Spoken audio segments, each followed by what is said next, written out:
Hello guys, it's your girl Deborah and welcome back to my channel. Saint Valentine, the real story. Flowers, candy, red hearts and romance. That's what Valentine's Day is all about, right? Well, maybe not. The origin of this holiday for the expression of love really isn't romantic at all. At least not in the traditional sense. Saint Valentine was a Roman priest at a time when there was an emperor called Claudius who persecuted the church at that particular time. He also had an edict that prohibited the marriage of young people.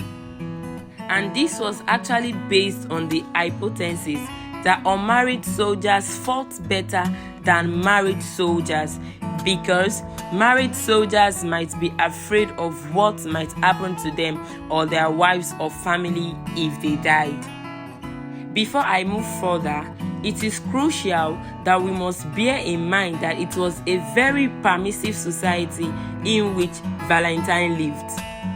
Polygamy would have been much more popular than just one woman and one man living together. And yet, some of them seemed to be attracted to Christian faith. But obviously, the church thought that marriage was very sacred between one man and one woman for their life and that it was to be encouraged. And so it immediately presented the problem to the Christian church of what to do about this. The idea of encouraging them to marry within the Christian church was what Valentine was about. And it secretly married them because of the edict. Valentine was eventually caught, imprisoned and tortured for performing marriage ceremonies against commands of Emperor Claudius II.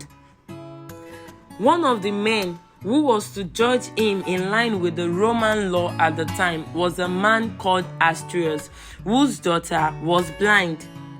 He was actually supposed to have prayed with him and healed the young girl with such astonishing effect that Asturius himself became Christian as a result.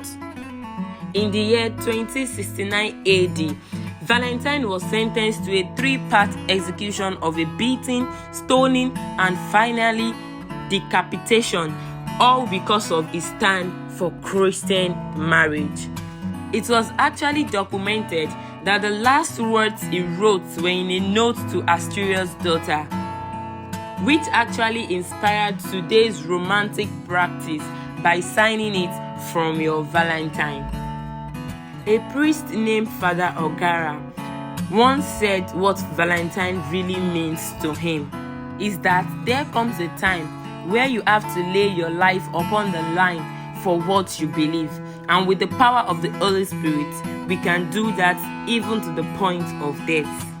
Presently, Valentine has come to be known as the patron saint of lovers. Practically speaking, before you enter into a Christian marriage, you want some sense of God in your life, some great sense of God in your life. And we know the only way to God is through his son, Jesus Christ. I'm very sure if Valentine was here today, he would have said to married couples that there comes a time where you are going to have to suffer. It's not going to be easy to maintain your commitment and vows in marriage. Don't be surprised if the gushing love that you have for someone changes to something less gushing, but maybe much more mature. So currently, the question is that young person ready for that? In conclusion for this, I believe before the day of marriage, 3 things should be put into consideration. The first one is love. Human love and sexuality is actually wonderful, but most importantly, should be blessed by God. And also, the shadow of the cross should be considered. And this is what Valentine truly means to me. See you guys in my next video. I remain your girl, Deborah 8. Like, comment, and subscribe. Peace out.